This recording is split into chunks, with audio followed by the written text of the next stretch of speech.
모두가 궁금해하는 데이터의 모든 것을 알려드립니다. 데이터에 미쳐있는 사람들과 함께하는 데이터 이야기 데이터올릭 지금 시작합니다. 와. 뭐지 오늘? 네, 멤버 소개하고 시작하겠습니다. 박 박사님. 네, 자동화 생각의 뇌가 기계로 바뀐 박 박사입니다. 반갑습니다. 반갑습니다. 반갑습니다. 네, 김 팀장님. 네, 데이터 분석으로 밥 먹고 사는 김 팀장입니다. 반갑습니다. 반갑습니다. 반갑습니다. 네, 저는 데이터 잘알과 투자 잘알을 꿈꾸는 앨리스입니다. 반갑습니다. 네, 저희 데이터올릭은 유튜브 팟빵, 애플 팟캐스트에서 들으실 수 있고 그 외에 저희도 모르는 다양한 팟캐스트 플랫폼에도 업로드되고 있습니다. 페이스북 페이지와 인스타그램 계정, 트위터 계정도 운영하고 있습니다. 데이터올릭은 여러분의 후원으로 만들어집니다. 카카오뱅크 계좌로 매월 초 3만 원 정기 후원해주시는 기동량님, num나님, 매월 15일 만원 후원해주시는 누누나이 27님, 매월 말일 만원 후원해주시는 최승범님 너무너무 감사합니다. 이렇게 저희 데이터올릭을 후원하고 싶으시다면 팟빵과 유튜브 공지사항, 채널 정보, 그리고 유튜브 영상에 후원 계좌가 있습니다. 여러분께서 보내주신 후원금은 녹음과 편집, 컨텐츠 제작에 소중하게 사용하겠습니다. 데이터올릭은 데이터 관련 분야의 다양한 소식을 전하는 팟캐스트입니다. 저희 방송에 광고를 넣거나 데이터 관련 교육을 의뢰하시려면 dataolic4@gmail.com으로 문의해주세요. 방송을 들어주시는 모든 분들께 감사드립니다.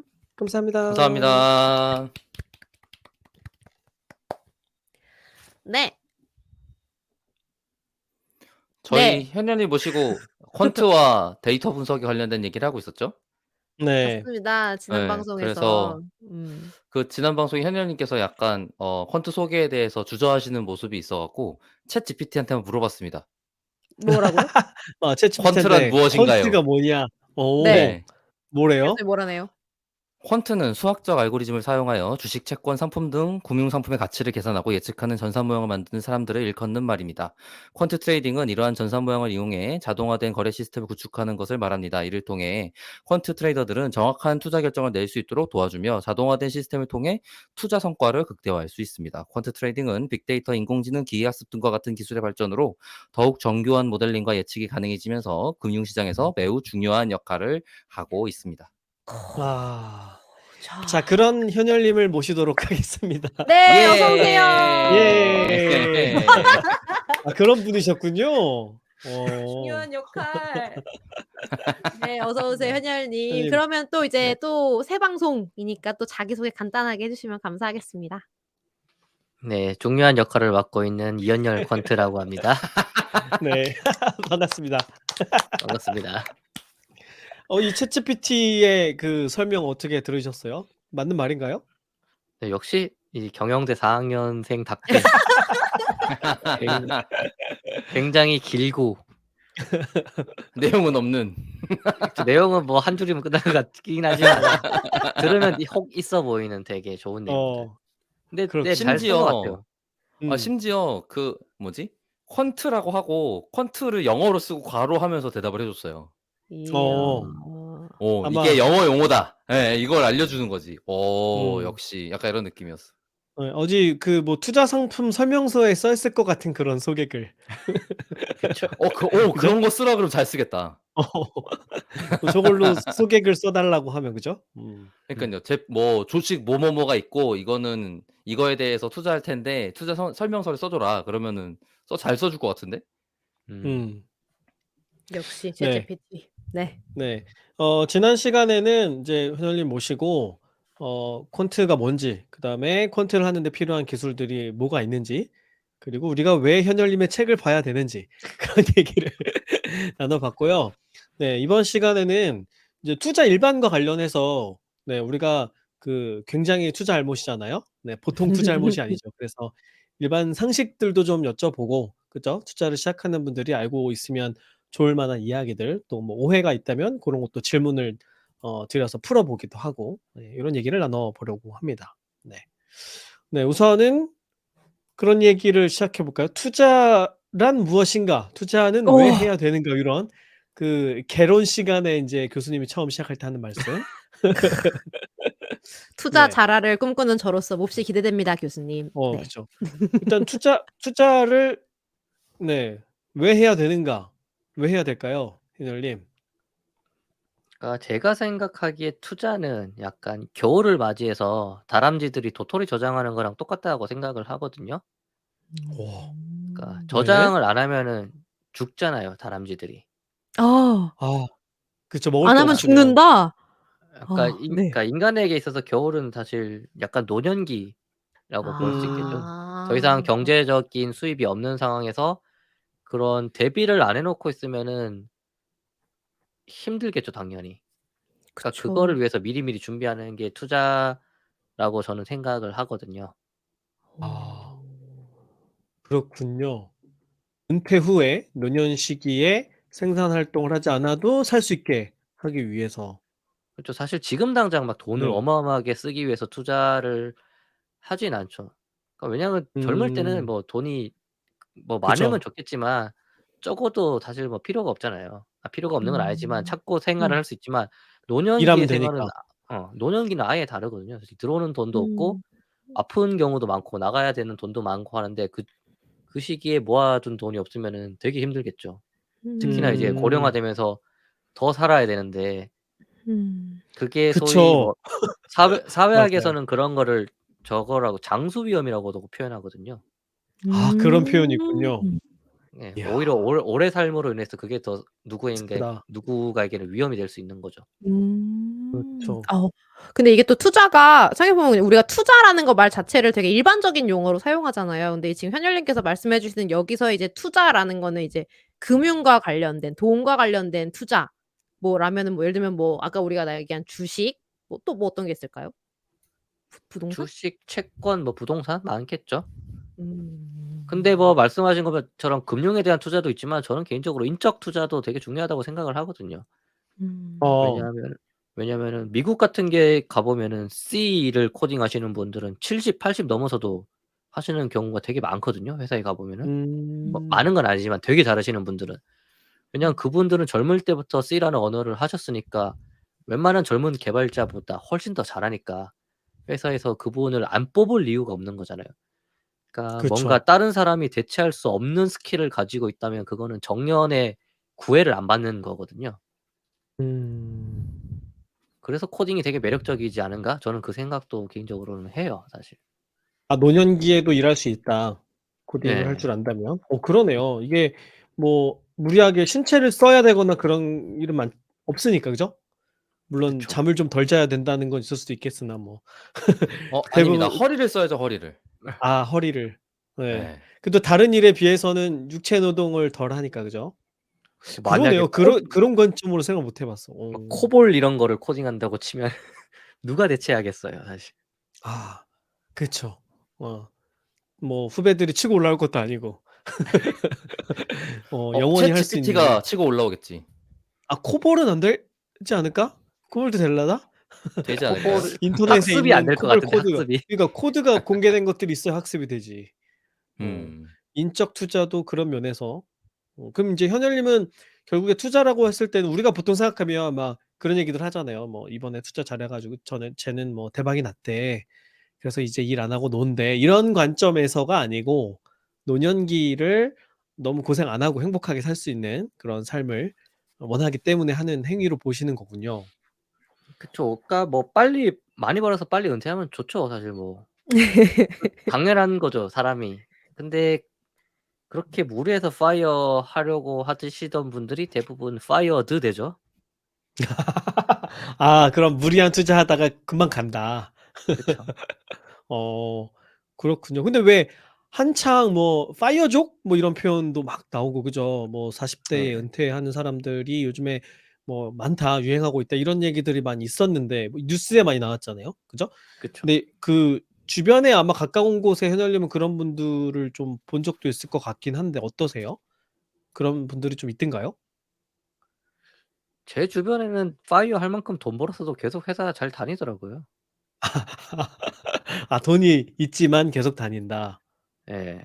그러니까 제가 볼 때 FIRE족 유행해서 돈 번 사람은 FIRE 했다고 책 쓰고 강의한 사람밖에 없는 것 같거든요. 아. 이렇게 하면 파이어족 될 수 있다라고 한 사람만 돈을 벌었다. 그쵸.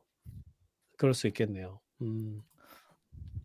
그 파이어족이라고 말하시는 분들이 자기가 파이어 했어요라고 말해놓고 수익 활동을 하세요.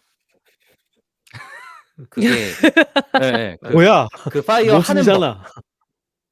파이어 하는 법 이런 걸로 강의하시고 그런 걸로 책 쓰시고 이러면서 수익 활동을 마치 그런 거죠. 하시면서 유튜브 자기는 대박 나는 법 예. 유튜브 찍었는데 유튜브 구독자 아. 10,000명인 거. 맞아. 그러니까요. 그런 거예요. 유 예. 유튜브로 돈 버는 법 유튜브 하는 분들. 그러니까. 구독자 뭐 5,000명 이러고. 아. 그러게. 그런 그러네요. 정보는 엄청나게 그런 많거든요, 모순에 진짜. 빠져 있을 예. 수 있다. 음. 그럼 현월님은 그런 걸 원하고 그런 걸 바라고 퀀트로 일을 해야겠다 생각하신 건 아닌 거군요. 왜냐면 저는 그냥 그런 이제 쉽게 생각을 했을 때 모델을 만들고 그 투자 과정을 자동화할 수 있으면 나는 노는 동안에 얘가 돈을 벌어주니까 그럼 나는 놀아야지 이렇게 생각할 것 같은데 그게 아닌 거군요. 퀀트라는 것이. 아니 노는 동안에 벌어도 그게 티끌을 모아서 투자해봤자 사실 티끌이잖아요. 아. 결국에 이게 돈이 뭐 한 10억 100억 있으면은 퀀트로 그렇게 해놓고 뭐 나는 다른 생활을 하거나 하겠지만 사실 갖고 있는 시드머니가 작으니까 회사에서 원화채굴은 열심히 해야죠 또. 음. 그렇죠. 수익률이 같다고 하더라도 거기에 태우는 돈이 얼마냐에 따라 매우 다른 수익률이 이야기가 100% 난다고 해도 만약에 1,000만 원 그렇죠. 투자하면은 1,000만 원이거든요. 1,000만 원 12로 나누면 한 달에 80만 원 90만 원밖에 안 되는데. 그래요. 소꿉 장난하는 거죠. 네. 음. 아니 그러니까 말이에요. 저도 제가 그거를 계산해 본 적이 있어요. 예를 들어서 내가 은퇴를 하려면 얼마가 필요하지? 예를 들어서 100억이 필요해. 그러면 100배가 나오는 투자에 1억을 넣어야지 100억이 나오는 거예요. 근데 100배라는 투자처라는 게 말도 안 되고 거기에 1억을 넣었을 때 무조건 된다는 보장도 없고 그러면은 지금 1억이 있어야 되고 그런 상황이 되는 거죠. 그리고 몇 번의 일단은 시도 끝에 몇 번의 시도 끝에 될 텐데 제가 정말 말도 안 돼서 10억이 있어. 그러면은 10억 10번 투자해서 100배짜리 한 번 터져서 100억이 되면 사실 10배 한 거거든요. 그러면 그게 가능한 일인가? 지금 여러 가지 조건을 상상해 봤을 때 말이 되는가? 약간 이런 생각을 하게 되는 거지. 그렇죠. 현실적이지 못한 기대일 수 있는 거죠. 그죠? 네. 그리고 아마 10억으로 100억이 아니라 10억에서 한 12억대로 팔걸요? 사람이 쫄려가지고. 맞아요. 그렇지. 맞아. 그 네. 정도를 제가 버티고 있기도. 제가 주식을 안 하기로 마음먹었던 이유가 그것 때문이었는데 전에 한번 여기서도 얘기를 했던 것 같긴 하구나. 저는 비트코인을 했었었는데 비트코인으로 150% 먹고 나왔는데 그 사이에 근데 이제 그때부터 2008년인가요? 2000 그때까지 기다렸으면 2000% 먹는 거였거든요. 아. 예. 그러니까 돌이켜 보면. 돌이켜 보면. 근데 그게 몇 년을 기다렸어야 되는 일이고 그리고 그때 당시에 그때 그 돈이 크지 않았어요. 억 단위가 뭐야? 1000 단위도 안 됐을 거야. 근데 그렇게 되면 걔가 2000%라고 해도 뭐 100만 원이었다. 그러면 2억인 거죠. 근데 2억이 무지하게 큰 돈인 건 맞지만 그리고 2000% 이상 2000%나 몇만 퍼센트 정도로 수익을 났다고 하더라도 내가 몇 억 넣은 게 아니면 의미가 없는 거예요. 그렇죠. 예. 근데 그 몇 억 넣고 몇 년을 기다렸어야 됐어. 그걸 무슨 수로 기다려요. 못 했을 거예요. 근데 예. 또 아까 보면은 이렇게 현열님은 이제 뭐 예를 들면은 주식에 대해서 이제 퀀트 투자를 하시면서 안 보신다고 하시잖아요. 넣어 놓은 거 보시지도 않고 그냥 장기적으로 개별 보신다고 종목을 보지 하고 않는다. 네 그냥 이렇게 둔다. 약간 이런 느낌의 주식 투자 저도 그런 말 진짜 많이 들었거든요. 비트코인은 모르겠는데 "넣어 놓고 덮어 놓고 묻어 놨다가 나중에 보면 된다." 이런 말은 진짜 많이 들었는데 그래서 이렇게 투자를 하려면은 뭐 어떻게 시작하는 게 좋은지 뭐 그냥 책 보면 되는 건지 어떻게 공부하는지 뭐 이런 얘기 좀 투자 알못에게 해 주실 수 있을 만한 게 있을까요 혹시? 저 투자 알못입니다. 네. 그러니까 막연히 덮어두는 건 아니죠. 사실 저도. 왜냐하면 포트폴리오를 정기적으로 교체를 하긴 하잖아요. 음. 그러니까 한 달에 한 번 이렇게. 그러니까 왜냐면 그 시점에서 매력적인 주식은 항상 바뀌기 마련이니까 음. 그때만 이제 계좌 열어서 리밸런싱 해주고 그런 작업을 하죠. 아 그러니까 포트폴리오에 종목이 여러 개가 있는데 그거를 계속 가져가는 게 아니라 네, 정기적으로 그중에 별로 안 좋은 애들은 빼고 다른 애를 대신 채워 놓고 이 작업을 계속 반복하시는 거군요. 그쵸. 네. 음. 음. 그러면 고때 실- 뭘 빼고 뭘 놓을 거냐를 결정할 때 인제 모델을 쓰게 되는 거고. 그쵸. 그때 코딩 아. 돌리고. 근데 사실 그런 것도 보통 이제 스케줄러에 다 넣어놓죠 이제는. 아하 그것까지 아. 자동화한다. 예, 스케줄러 넣어놓고 그 다음 날에 API 열어가지고 그거 팔고 사고 이렇게 하면 되는 거니까. 음. 그러면 어느 정도 기본적인 요건이 충족되고 난 다음부터는 굉장히 고생할 일은 없는 것처럼 들리네요. 맞나요? 근데 또 모델을 계속 이제 인핸스 해 나가야 되는 거죠. 왜냐하면 모델이 더 이상 아. 이제 작동을 안 할 수도 있는 거고, 너무 많은 아. 사람들이 이제 하니까 작동을 안 할 수도 있는 거고, 아니면 뭐 저는 이제 한국이 아니라 다른 나라에도 한번 해 볼까? 요새는 뭐 베트남이나 인도 이런 데도 관심이 있거든요.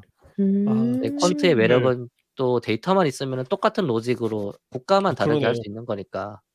어 오. 그러네요. 같은 방법론으로 시장만 바꿔가면서 그죠? 네. 투자처를 늘려나갈 수 있는 거군요. 근데 아무래도 경제 성장률이 우리나라보다는 신흥국 쪽이 훨씬 더 셀 거니까 그쪽에 투자하는 게 장기적으로는 낫다라고 판단되면은 그쪽으로 투자를 해 보는 게 좋은 거니까요. 음. 어. 그럼 일단은 그런 걸 볼 수 있어야겠네요. 말씀하신 것처럼 뭐 경제 성장률이라든가 그죠? 네. 그다음에 그 국가의 어떤 경제 상황이라든가 그죠? 네. 주식과 관련된 그 주변 정보들이라든가 이런 걸 알아야 다음으로는 '이 시장을 노려보자.' 이런 생각도 할 수 있잖아요. 그러면 인제 코딩이 아니라 그런 걸 공부해야 되는 거겠군요. 그러니까 이제 어릴 때 경제신문 보라고 하는 이유가 그거인 것 같긴 한데, 아니면은 사실 그 워렌 버핏이 옛날에 한 말이 있어요. "네가 하루에 뭐 몇 시간 이상 투자에 공부할 자신이 없으면은 그냥 미국 S&P 500 사라."라고 얘기를 음. 하셨거든요. 음. 그리고 실제로 버핏은 유언으로 자기가 돌아가시면은 "전 재산의 90%는 그냥 S&P 500 사라."라고 와이프분한테 유언으로 남겨 놨거든요. 아. 요 그런 S&P 500을 산다라는 게 어떤 얘기예요? 쪼끔만 더 풀어서 설명해 주실 수 있어요? 그러니까 S&P 500은 미국 시장을 대표하는 500개 주식이거든요. 네. 우리나라로 치면은 뭐 코스피라고 얘기하는, 그러니까 한 국가의 주식 시장을 대표하는 주가 지수라고 하는 게 있고, 미국은 대표적으로 사용되는 게 뭐 S&P 500이나 아니면 요새 유명한 나스닥 이런 게 음. 있거든요. 음. 네. 그러니까 500개 기업의 주식을 투자하면 되는데, 그게 개인이 500개 주식을 다 사는 건 힘들겠죠 당연히. 그렇기 때문에 그럴 때 이용하는 게 보통 펀드에 투자하거나, 그러니까 S&P 500을 음. 정확히 복제해서 투자하는 펀드에 투자하거나, 아니면 요새는 또 뭐 ETF라는 상품들이 음. 잘 나와 있기 때문에 ETF를 투자하면 자동으로 S&P 500에 투자를 하는 것과 동일한 효과를 누리거든요. 음. 그래서 처음에는 음. 그런 식으로 그냥 투자하는 것도 굉장히 좋은 선택이죠. 음. 아 투자를 ETF 해 많이 내가 들어본 것 나가면서. 종목을 같아요. 네. 종목을 내가 일일이 선택하는 것은 되게 어렵고 위험 부담이 크니까 그냥 시장에서 성장하는 종목들을 그냥 고대로 따라간다. 주가 지수를 그쵸. 고대로 따라가면 그래도 일 좀 '덜 잃는다.'라고 생각을 하면 될까요? 덜 위험 부담이 적다. 그러니까 보통 주가 지수가 국가 경제 성장률이랑 거의 비례해서 올라가거든요, 장기적으로는. 뭐 플러스 날 네. 아. 때도 있고 마이너스 날 때도 있지만 당연히 그 국가가 얼마나 성장하느냐에 따라 오르는데, 보통 뭐 선진국 미국 같은 게 1 년에 치면 한 7% 정도 성장을 한다고 해요. 그러면은 이제 음. 죽을 때까지 만약에 이거를 묶어 놓고 투자하면은 연 평균으로 못해도 7% 씩은 올라간다, 뭐 이런 뜻이 되는 어 거잖아요.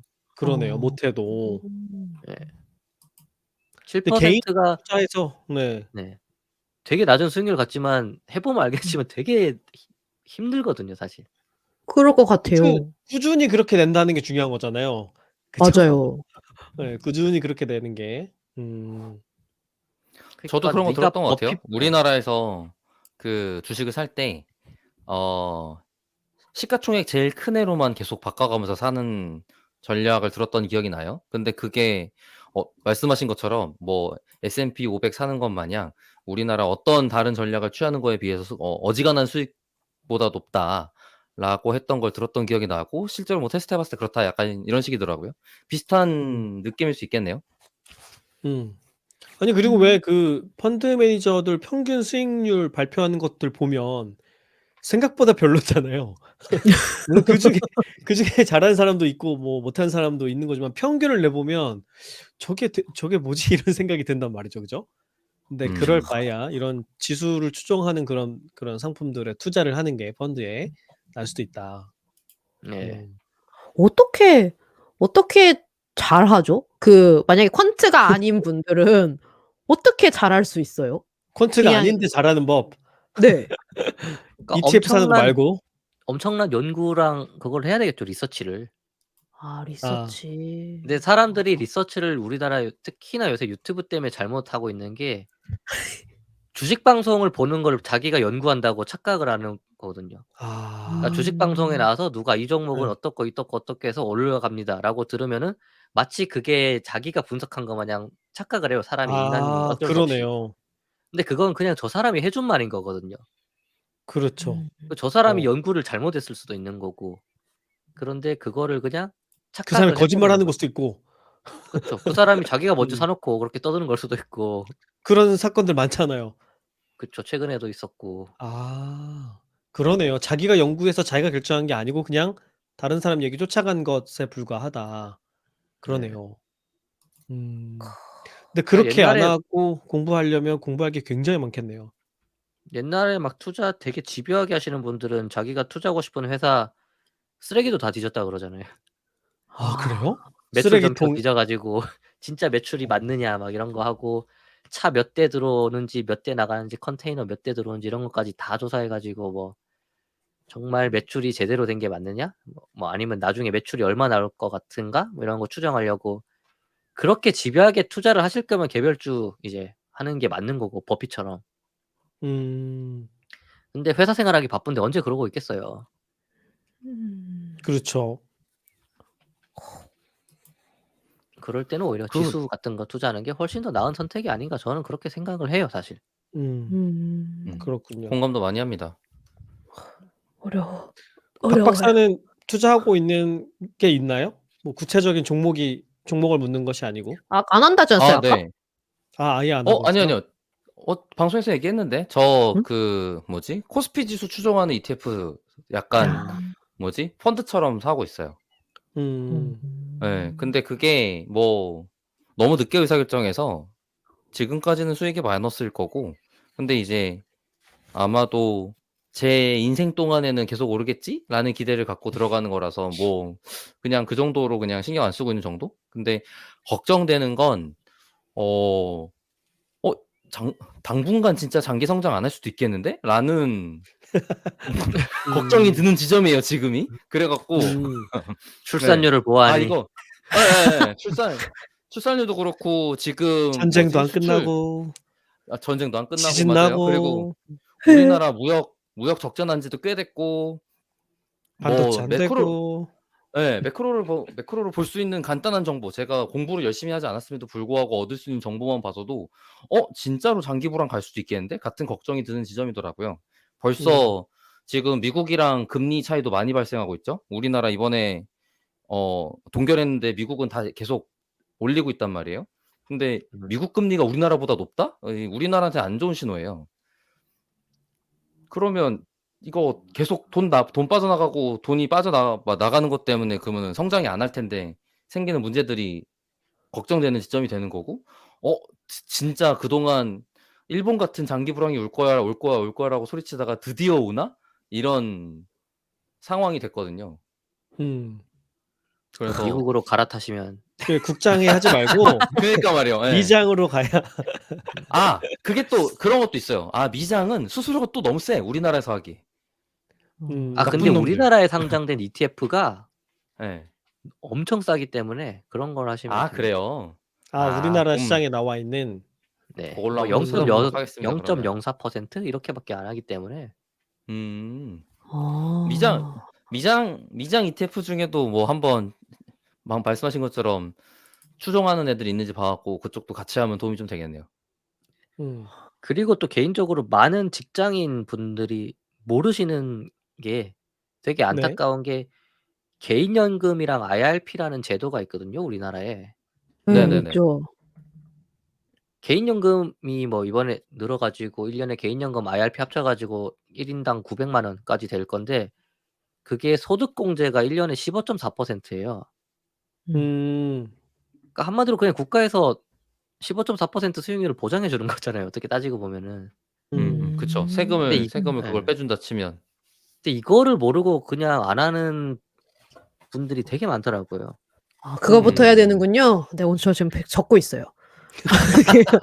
개인연금 어. IRP. 네. 우리 지금 갑자기 투자 얘기하기 시작하면 네. 카더라 막 해도 됩니까? 갑자기? 카더라 하면 현열님이 검증해 주는 걸로. 뭐 들은 것 중에 재밌다고 느꼈던 것 중에 하나가 지금 에너지 관련된 주인 것 같은데. 이쪽 이렇게 간다고? 네. 아 이거 종목 얘기한다고요? 아 아니 종목 자체를 얘기하려고 하는 건 아니고 그것 때문에 나라에서 강제 투자를 하고 있는 분야이기도 해요, 생각을 해 보면. 신재생 에너지 부분이 그동안은 약간 그냥 리서치나 뭐 POC나 약간 요런 레벨의 일을 했다면 이제는 진짜 돈을 쏟아부어서 목표를 달성해야 되는 시기가 왔거든요. 그래 갖고 그쪽은 지금 돈이 넘치고 있다는 얘기를 들은 기억이 있어요. 뭐 태양광이랄지. 예. 그래 갖고 그리고 심지어 태양광 발전소 수익률이 15% 정도 된대요. 음. 아니 네. 근데 뭐 어떤 산업 분야는 뭐 시장에 따라 뜨기도 하고 뭐 떨어지기도 하고 하는 거잖아요. 근데 이 맞아요, 맞아요. 개인연금이랑 IRP는 그런 게 아니니까 그런 그러니까요. 분야는 그건 기본으로 제도지, 제도. 그냥 깔고 갈 수 있는 그냥 그야말로 이거는 뭐랄까요? 국가에서 복지 차원에서 만들어 준 제도인 거라고도 볼 수 있는 거니까 그쵸. 국민연금처럼. 그렇구나. 그러니까 투자 요번에 이게 상품 살 게 아니라 이거를 일단은 기본으로 시작을 해야 되는 거죠. 그죠? 알겠습니다. 저 이번에 음. 토하거든요. 그거요. 연말정산? 연말정산 토하거든요. 그거 기겁했잖아요. 한다고. 예. 죄송해요. 제가 지금 연말정산 토한다부터 지금 네. 금융과 투자에 이미 잘못됐어. 전 잘못했어요? 많이 토하거든요. 큰일 났다. 오늘 많이 아니. 배웠습니다. 계속 얘기. 토하는 사실이 잘못됐다는 게 아니라 토하는 것 네. 때문에 토하는 스트레스를 받는다는 게 잘못된 거죠. 세금을 네. 덜 냈다는 거잖아요. 이게 뭐 네. 그간 이게 덜 낸 세금 지금 몰라. 낸다에 가까운 거기 때문에. 아무 생각이 없는 거죠. 그냥 나갈 돈 나가는 거다. 예. 원래 나가야 될 돈이 그때 나가서 소극적이면 조삼모사가 되는 거예요. 이겠지만 기분이 별로다잖아요. 조삼모사지만 그쵸, 기분이 그쵸. 별로다. 예. 그렇죠. 예. 네.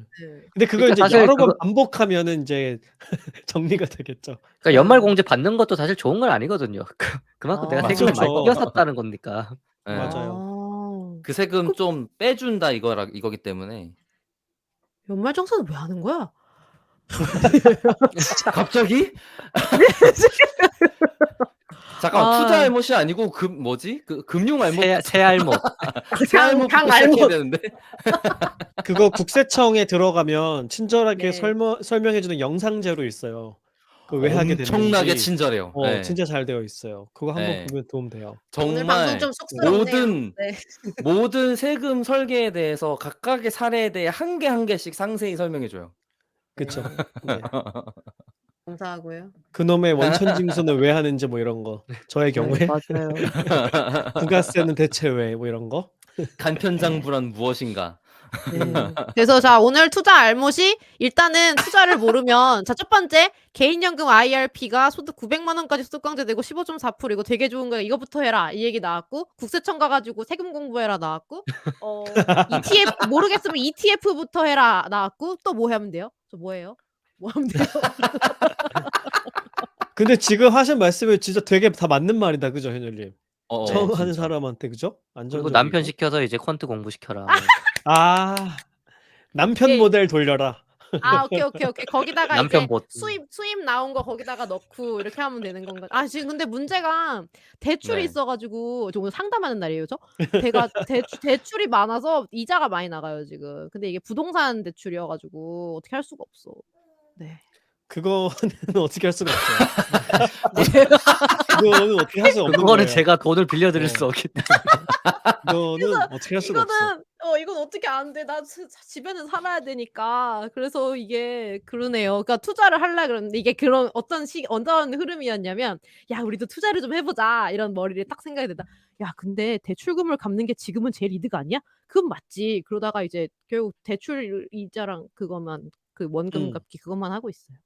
근데 그게 저는 우리나라의 음. 네. 문제긴 하죠. 이게 가계부채에서 부동산 부채가 너무 심하니까 사람들이 결국 맞아요. 투자를 못 하고 돈이 없잖아요, 그냥 연립돈이. 직장 생활을 집 하나 사는데 다 갖다 붓는 거죠, 맞아. 우리나라는 지금. 어.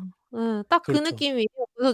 그래서 '투자를 해 보자, 해 보자.' 하다가 '야 이자가 지금 우리 월급의 몇 퍼센트' 이러다가 이제 이렇게 되는 게 지난 몇 년간의 흐름이었어요.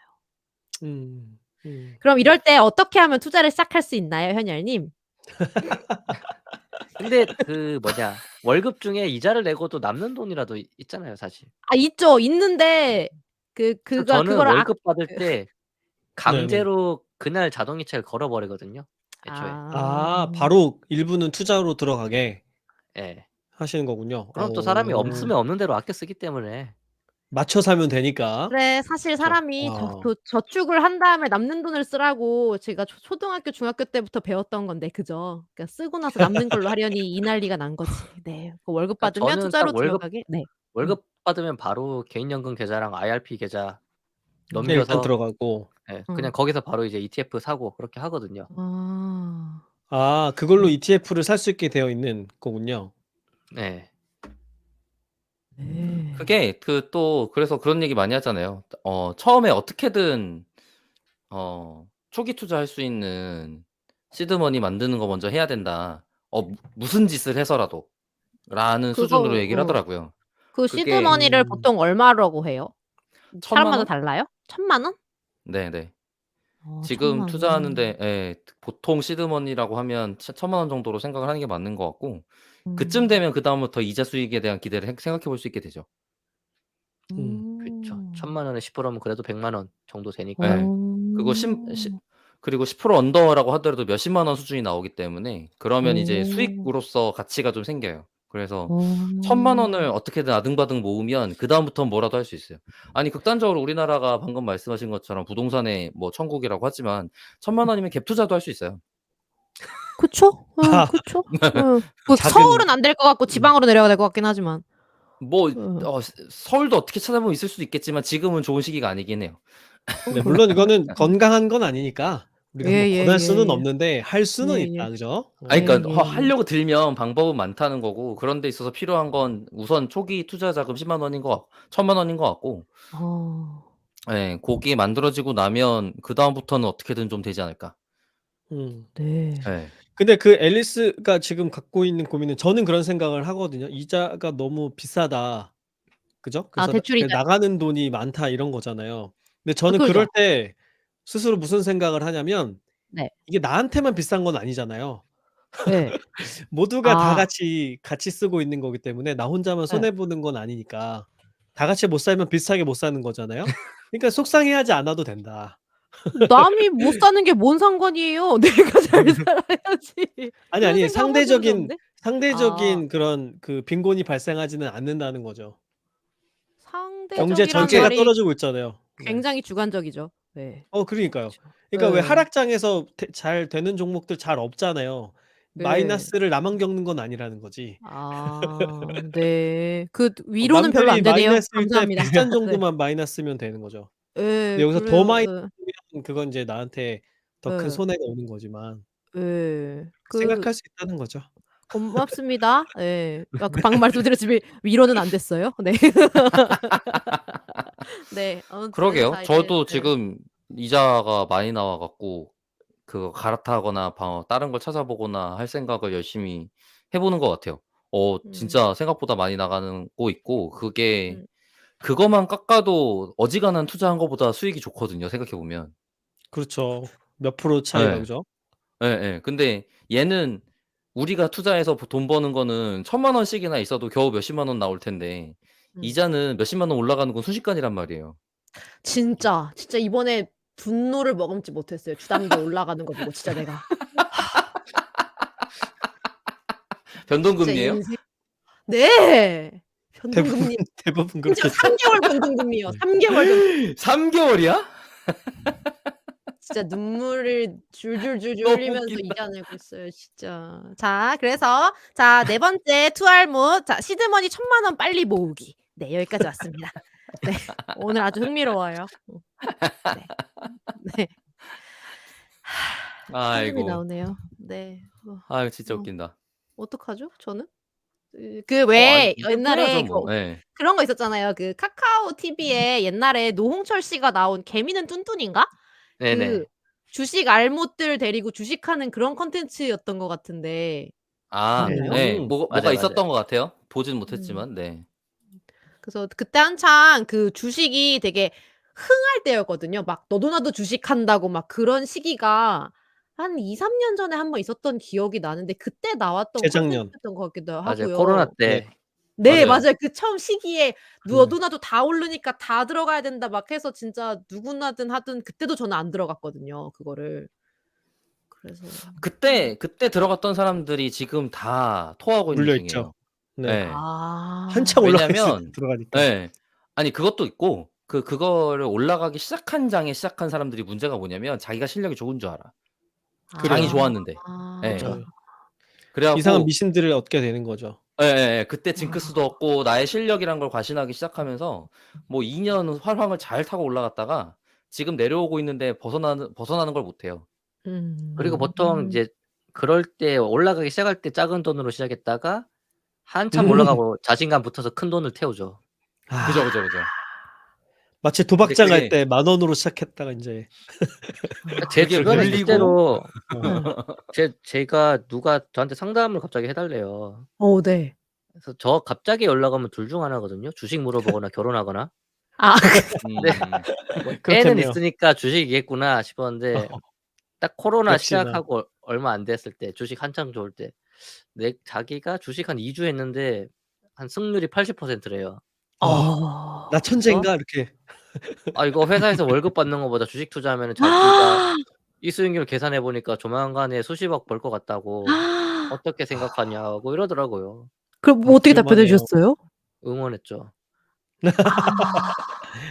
그 "할 수 그 있다." 상황에서는 무슨 얘기해도 안 들릴 것 같긴 해요. 그죠? 약간 뽕에 그쵸. 이거 맞아 뭐 있는 약간 그런. 미신 사이비 빠진 건데 어떻게 보면은. 그니까요. 뽕 아. 맞은 상태이기 때문에. 그런 뽕을 차지 않으려면 데이터를 기반으로 투자를 하면 뽕에 차지 않을 수 있나요? 사실 또 그거 다른 걱정. 그 음. 주식 들여다보고 있을까 봐. 그 비트코인도 아 제가 무서운 게 그쵸. 그거 등락폭 들여다보고 있을까 봐 시작도 안 한 거거든요. 그게 그쵸, 무서워 그렇죠. 가지고. 맞아요. 그럼 그런 이제 분들 진짜 많잖아요. 퀀트 투자를 하면은 그게 좀 이렇게 근거가 명확하기 때문에 그런 마음이 좀 확실히 덜할까요? 근데 근거가 명확해도 주식을 처음 하면 어쩔 수 없어요. 쳐다보기 마련이고. 그래서 차라리 펀드부터 하라고 하는 이유가 펀드는 가격이 하루에 한 번 나오거든요. 그러니까 내가 음. 쳐다봐도 가격이 안 나와 이게.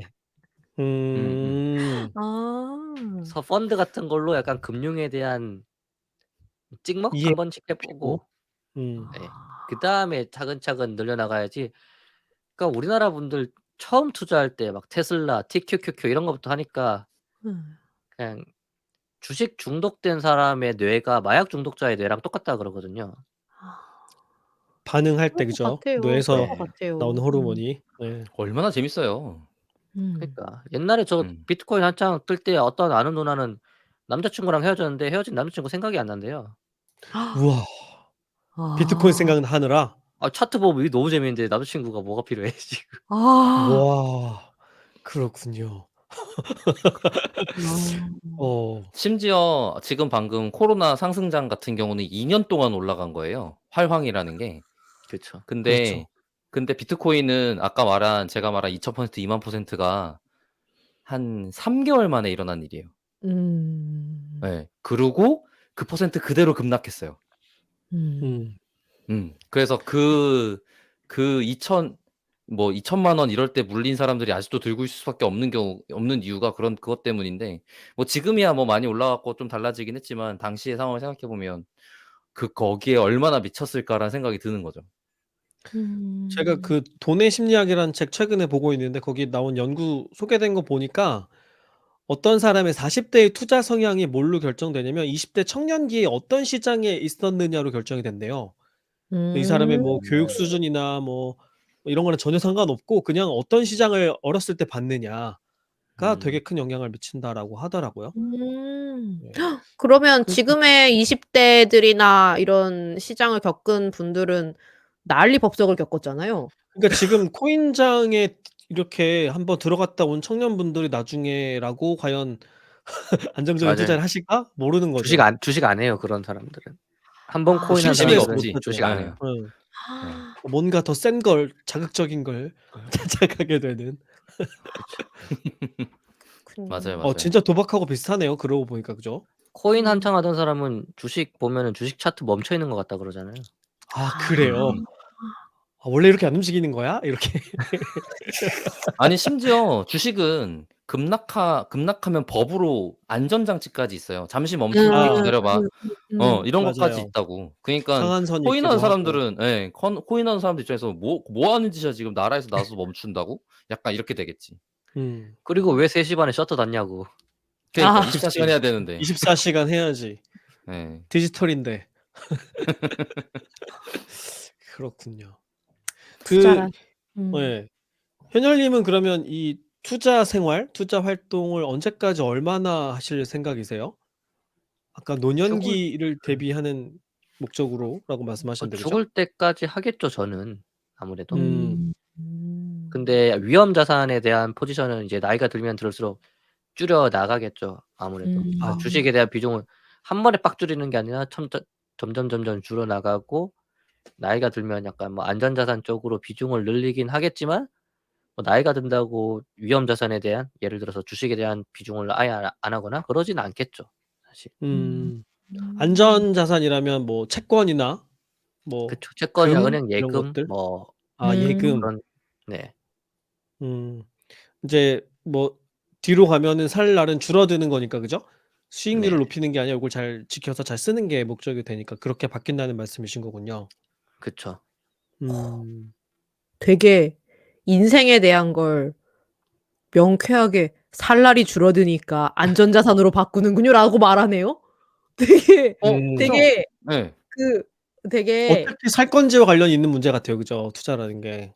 그러니까 저는 저 이거 대학교에서 과제로 내는 건데 네가 은퇴하고 그러니까 몇 살에 은퇴할지 그리고 은퇴하고 나서 어떤 삶을 살고 싶은지 음. 그 아. 삶을 영 그 삶을 영위하기 위해서는 은퇴할 때 얼마의 돈이 필요한지 그러면은 그 돈을 모으기 위해서는 몇 퍼센트 정도의 수익률을 내야 되는지 계산해 보라고 하거든요. 아. 사실 뭐 어려운 것 같지만 엑셀로 그냥 해찾기 하면은 충분히 나오는 문제이긴 해요 그게. 음. 네. 그거를 안 하니까 둘 중에 하나죠. 막연하게 투자를 안 하거나 그냥 막 투자하거나. 아. 둘 다 어. 막이네요. 뭐 막. 이렇 이렇게 목표 지점이 있으면은 '아 막 투자를 해야 되겠다. 잘해야 되겠다. 안 잃고 안정적인 투자를 해야 되겠다.' 이런 감이 생기고 목표 의식이라는 게 생기거든요 사실 사람이. 음. 음. 음. 그리고 제가 아까 음. 100억 이라고 얘기했지만 그 100억은 그 100억 시드머니인 100억이 없어지지 않는다를 전제로 상정한 숫자예요. 음. 근데 내가 살 날이 얼마 안 남았어를 전제를 해 보면 원금을 까먹으면서 살 수도 있는 거니까 그거보다 적게 있어도 음. 사실 내가 같은 돈을 쓸 수 있거든요. 음. 예. 그래서 제 예상 가능한 수명, 기대 수명부터 계산해 갖고 등등 나눠서 계산해 보면 대충 언제 은퇴했을 때 얼마가 있으면 그다음부터 뭐 얘의 이자가 얼마가 나오기 때문에 그다음부터 얼마씩 쓰면은 '내가 얼마씩 깎아 먹으면서 살 수 있구나.'라고 계산할 수 있어요.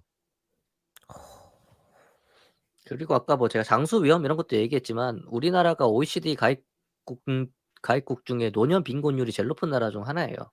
음. 음. 그쵸. 노년 자산율도 제일 높고.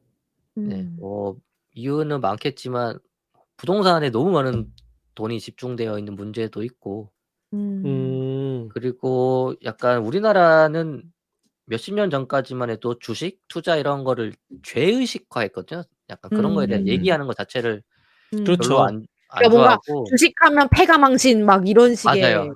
맞아요. 예. 도박이라고 보통 많이들 음. 비유하니까 저희 그죠? 엄마는 아직도 제가 주식으로 돈 번다는 걸 안 믿어요. 아. 아니 근데 그런 세대이신 것 같아요. 왜냐면 음. 우리나라 해 보신 주식시장이 적이 열렸을 없으니까. 때 아니 주식시장이 열렸을 때 뭐 그분들은 겪어보지도 못했지만 주식시장의 신뢰도가 없기도 했어요, 초기 시장이어서. 아 그것도 그렇죠. 예예. 음. 그러니깐 지금도 뭐 음. 그죠. 그렇죠. 지금 예. 신뢰가 많이 지금도 확보됐냐 그건 뭐 아니지만 그래도 네. 옛날보다야 좀 많이 나아졌죠. 그래 갖고 그 음. 옛날에 그런 뭐지? 투명하지 않은 주식시장에 투자를 했을 때 생기는 패가망신은 너무 당연했고 그리고 음. 투자하는 사람도 모른 채로 투자했고 인 그렇죠. 상황이었던 거니까. 예. 그리고 지금 부모님 세대 젊으셨을 때는 은행 예금 금리가 20%대였거든요. 예. 그렇죠. 맞아요. 그러니까 적 은행 적응을 하면 되지. 투자하면은 은행 투자 뭐 1 년에 20%씩 버는데 맞아, 맞아. 미쳤다고 그랬지. 주식을 하냐 이랬는데 지금은 전혀 그게 아니거든요. 그러니까 음. 지금 그 어른들의 가장 큰 조언이 "은행에 꼬박꼬박 저축해라잖아요. 네. 그렇죠. 음. 근데 그러니까 그때 옛날에는 당시에 막 경험이 바탕이 되는 거지. 옛날에 막 통장 10개 보여주고 이게 되게 미덕이었는데 어. 지금은 제가 보기엔 그건 되게 미련한 짓일 수도 있거든요. 음. 그쵸. 그렇죠. 맞아요. 예. 예. 가만히 넣어 놓으면 없어지는 그런 물건이 네. 되었죠. 그러니까 물가 맞아. 상승률이랑 세금 고려하면은 은행에 예금하는 거는 마이너스거든요, 오히려. 그렇죠. 음. 지금 뭐 앨리스 하나 또 받았어. 앨리스 한숨 돌리시 제가 지금 필기하고 있어요. 죄송한데 대화 나누세요. 요즘 상황에 은행 예금은 마이너스다." 막 이런 거 필기하고 음. 근데 몇 개의 주요 자산 갖고 이자율 비교해 가면서 왔다 갔다 조정하는 건 항상 해야 되는 일처럼 느껴지는 것 같아요. 그게 방금 말씀하신 것처럼 은행 예금이란 게 20% 대였다가 지금 코로나 때 쭉 떨어졌다가 지금 다시 5%로 올라가고 있는 중인데 5% 조차도 사실 그게 시장의 자연스러운 흐름이었다면 더 올라갔어야 되는데 지금 5%에서 멈춘 거거든요, 은행 예금 이자가. 그러면 좋은 상품이 아니에요, 지금은 당연하게도. 그쵸. 예. 시장에서 비정상적으로 5% 에서 멈춰 있는 상태라서 오히려 마이너스인 상태가 맞고 말씀하신 것처럼 그래 갖고 그거보다 높은 수익을 내는 다른 상품을 발굴해서 그쪽이 갈아타져 있어야 되는 상태여야 하는 거죠. 음. 오늘 아주 유익합니다. 그러니까 이런 것도 사실 따지고 보면 다 데이터잖아요, 데이터. 그쵸, 예. 그쵸. 이자율이 얼만데 지금 얼마나 그렇게 갈 음. 것 같은데 이런 것들 다 찾아보는 거지 그냥. 어. 큰일 났네. 잠깐 한숨 쉬고 있어. 네. 아니 근데 저는 사실 이 투자가 이렇게 자신의 자산 증식의 기본 목적을 이용해서 안전적인 투자를 하는 것을 경제 교양처럼 가지고 있는 건 중요하다고 생각은 하는데 그 근로 의욕을 깎는 데 아주 효과적인 공부이기도 해요. 음. 음. 이래서 뭐 하나. 예. 되게 그렇게 많이 느끼게 되거든요, 자연스럽게. 왜냐면 아니 당연히 근로소득이 필요하거든요. 그게 필요 없을 수는 없어요. 모든 사람이 자본소득으로 삶을 시작할 수는 없으니까 당연히 자본소득을 만들기 위한 아까 말한 시드머니로 1,000만 원이라도 모으기 위해서 근로소득으로 시작을 한다고요. 근데 이제 그 근로소득을 하는 중에 같이 해야 돼요. 근로소득을 다 끝내고 나서 안정적으로 '이제 나 근로소득을 이만큼 모았으니깐 다음부턴 자본소득 시작해야지.' 이런 일은 발생하지 않는다고. 근데 이제 자본소득을 같이 할 때 생기는 이 심정적 괴리는 어쩔 수 없는 것 같아요. 음. 돈을 이렇게도 버는데 내가 왜 지금 여기서 돈 뭐지? 회사 나가 갖고 지금 이 엑셀 쳐 가면서 저 사람들한테 보고서 쓰고 있지? 약간 이런 생각이 들기 시작하면 너무 힘들더라고. 음. 네. 어? 네. 네. 뭐예요? 이 어 정적 뭐죠?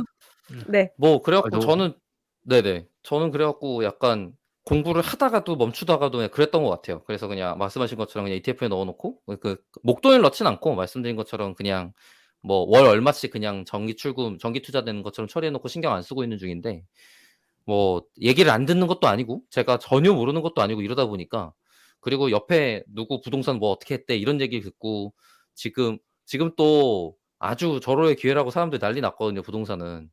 근데 그런 얘기 들을 때마다 그거 갖고 번 돈이 얼만지 알고 이렇게 생각하면 그 한 번 때문에 얼마씩 번다고? 이렇게 되면 근로 의욕이 꺾이는 거는 너무 어마무시합니다.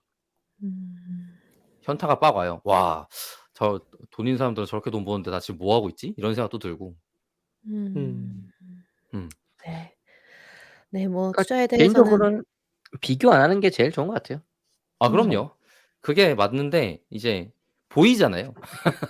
내가 안 음. 보일 수 있으면 좋겠는데 그럴 때 자꾸 저는 잃은 보이니까. 애들을 보죠. 잃은 아. 애들을 잃은 아. 애들을 보면서. 음. 아 근데 그렇군요. 근데 네. 이른 저도 쪽 사람들은 비슷한 관점이에요. 저도 주변에서 인제 그런 얘기를 들으면 네. 제가 인제 전체 통계를 본 건 아니잖아요. 썰을 하나 들은 그쵸. 거지. 그죠? 그죠, 그 그죠. 내가 만약에 지금 산 사람들 전체를 눈앞에 두고 본다 그러면 뭐 못해도 반은 잃고 반은 얻는, 반도 안 되겠죠. 그죠? 반이 뭐야.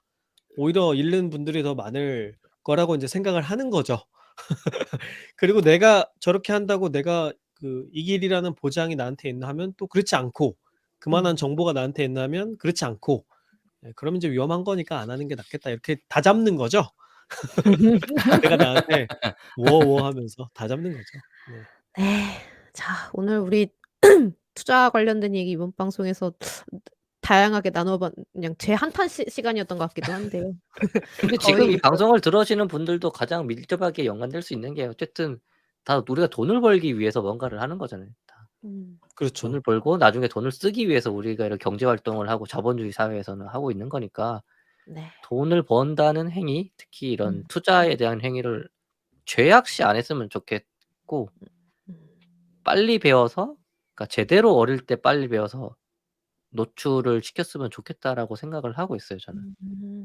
저도 완전히 공감해요. 완전히 모든 사람들이 당연히 알아야 되는 상식에 가까운 지식인데 음. 이거를 이제 돈 자체가 죄악시 되던 시절도 있을 과거가 음. 있었으니까 그런 음. 것들이 이제 계속 남아서 사람들한테 그런 걸 쳐다보면 안 쳐다보는 것도 안 된다 같은 것들 때문에 공부도 못하게 하는 것은 되게 좀 안 좋은 상태지 않나 이런 생각이 좀 들고요. 그리고 또 이게 그런 투자 같은 게 예를 들어 부모님이나 옆에 있는 사람들이 하는 사람이 있으면 자기도 음. 겁 없이 하게 돼요. 음음음. 근데 그런 사람이 없으면 시작도 못 하는 거예요. 맞아. 맞아요. 예. 그래서 그런 것들이 좀 보이는 것 같아요. 제 주변에도 이제 예를 들어 부모님이 부동산을 해. 그럼 음. 자식들도 같이 할 생각을 하거든요. 그게 얼마가 음. 됐든 아까 말했듯이 1,000,000 원이면 할 수 있단 말이에요. 근데 음. 사람들이 막연히 부동산이니까 무지하게 큰 돈일 거라고 생각하고 뭐 부동산으로 그렇게 하는 거는 뭐 잘못된 방법이고 죄악시되고 뭐 음. 투자하는 것들은 사기 도박이고 약간 이렇게 생각하는 것 때문에 시작을 못 한단 말이에요. 근데 그렇게 시작 못한 사람들은 이 자본시장에서 성장의 과실을 나누기 위해서 만들어 놓은 시스템일 수 있는데 그거에 대한 이익을 취하지 못하는 거죠. 음. 네. 그렇죠. 좋습니다. 반대로 생각하면 본인들이 투자를 도박처럼 하기 때문에 도 투자하는 아. 걸 도박이라고 생각할 수도 있거든요. 그쵸, 그쵸. 아. 맞아요, 맞아요. 음. 약간 예. '뭐 눈에 뭐 보인다.' 이런 느낌인가요? 그죠, 그죠. 아니 아까 말한 것처럼 원래 그런 건 어. 줄 알았던 거지. 아니 주식하려면 10 배는 돼야 되는 거 아니야? 약간 이렇게 생각할 수 있죠. 10 음. 배, 100 배를 당연히 기대하고 한탕 이런 식으로 생각하게 되고 가즈아가 거기서 나온 거잖아요. 음. 그렇게 생각해 보면 '그런 단어를 썼다. 아 저리 가거라 너는 내 주변에서.' 약간 이런 생각이 들어야 되는 거지. 그러면 네. 저 투자 알못인 앨리스를 위해서 "이거 하나 꼭 이제 이렇게 해 봐라." 이런 거 한마디 해 주신다면 혹시 뭐가 있을까요? 그러니까 개인적으로 말씀드렸던 것처럼 정말 소득공제랑 IRP 네. 요거에서 특히 여기서는 국내 ETF 투자하는 거는 세금 측면에서 되게 비효율적이거든요. 아. 오히려 해외 ETF를 해야 세금에 대한 메리트를 되게 얻을 수 있기 때문에 왜냐하면 이연가세예요. 그거는 나중에 돈 받을 때 세금을 내는 거기 때문에 음. 거기서 이제 내가 월급 중에서 뭐 한 10만 원, 20만 원 아니면 생활에 무리가 안 가는 수준까지는 고런 데다가 매일매일 쪼금씩 적립하는 게 처음 음. 재테크 같은 걸 시작할 때는 가장 좋고 효율적인 방법이지 않나 그렇게 생각을 음. 합니다. 네. 감사합니다. 그러면 투자 알못에게 해 주고 싶은 한마디가 마무리가 되었으니 이제 간단하게 소감 들어보면서 오늘 방송 마쳐 볼게요. 네. 네. 아마 그러면은 우리 방송 들으시는 청취자분들도 아마 있을 거예요, 처음 듣는 분들도. 그죠? 그런 게 있었다라는 것을. 네. 그래서 음. 이제 관련된 설명해 주는 영상들 되게 많으니까 유튜브에서 한번 들어보시고, 그죠? 네. 음. 그다음에 계좌 하나 트셔 가지고 이참에 한번 시작해 보시는 음. 것도 좋지 않을까 네. 싶습니다. 그리고 헨리의 퀀트 대학 유튜브도 들어가서 들어보시고. 네. 네. 거기에 조만간 올려야 되겠네요 이제. 네. 아 여기에 그러네요. 올려주세요. 그러면 구독자가 그러네요. 바뀔 수도 있어요. 네. 네네.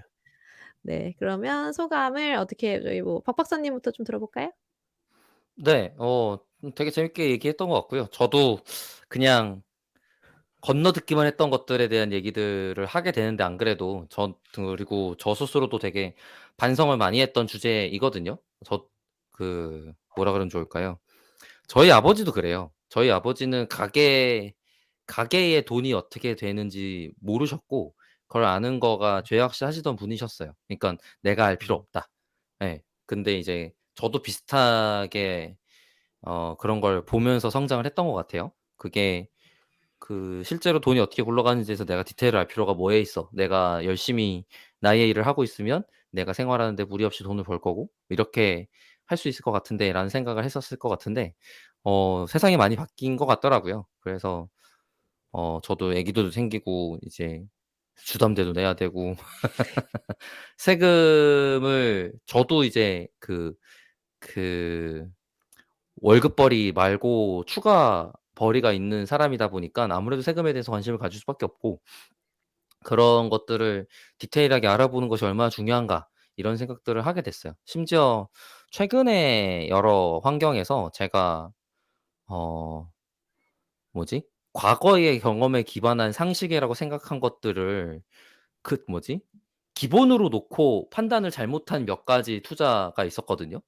예를 들어서 예 그동안은 당연히 절세 조건인 이것 때문에 요런 방식은 사용하면 안 되고 다음번에 넘어갈 거고 시간은 이때까지 기다려야 되고 약간 이런 게 있었는데 그 세금을 내더라도 기다리지 않는 게 이익이었어요, 나중에 돌이켜서 생각해 보니까.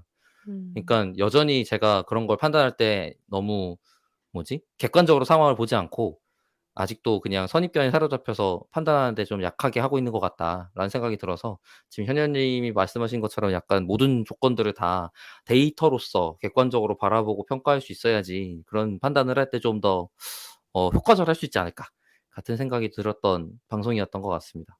오늘 나와 음. 주셔서 얘기 해 주셔서 정말 감사드립니다. 네.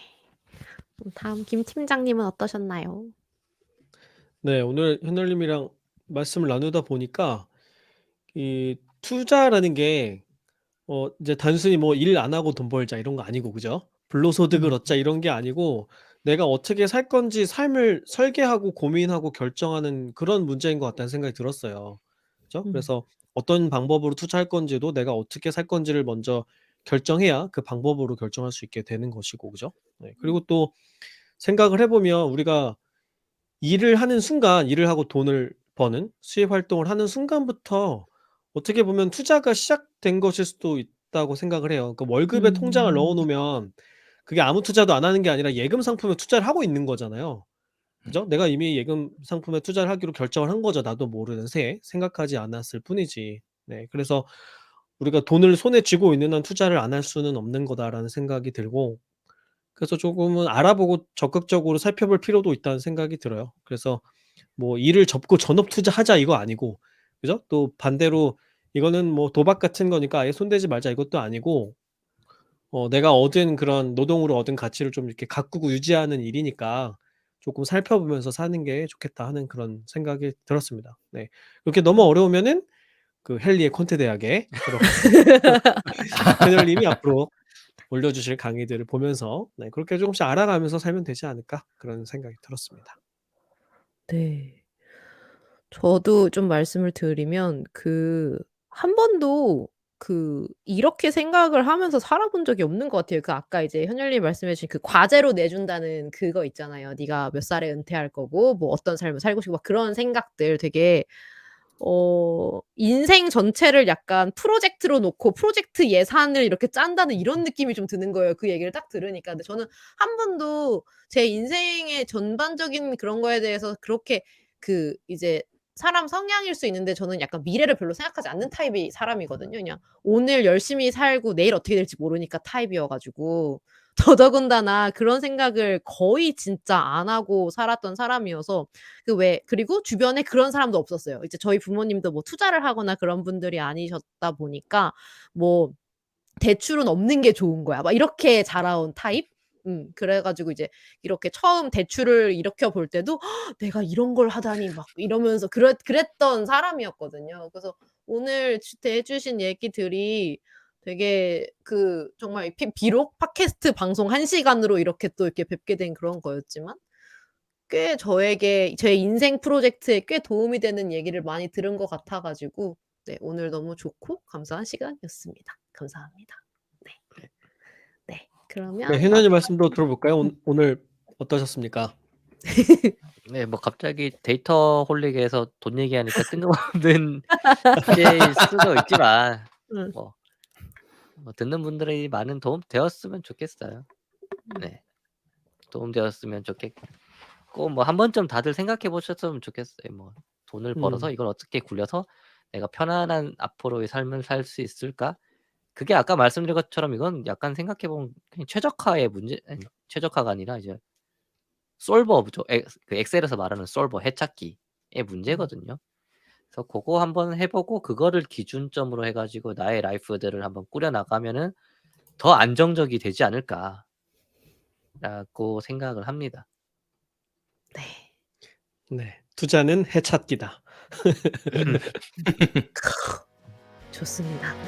그럼 오늘 이제 현열님 소원까지 들어봤으니까 오늘 방송 여기서 마무리하도록 하겠습니다. 네. 좋습니다. 네. 데이터홀릭은 더 재미있는 콘텐츠를 가지고 다음 방송으로 다시 인사드리겠습니다. 감사합니다. 감사합니다.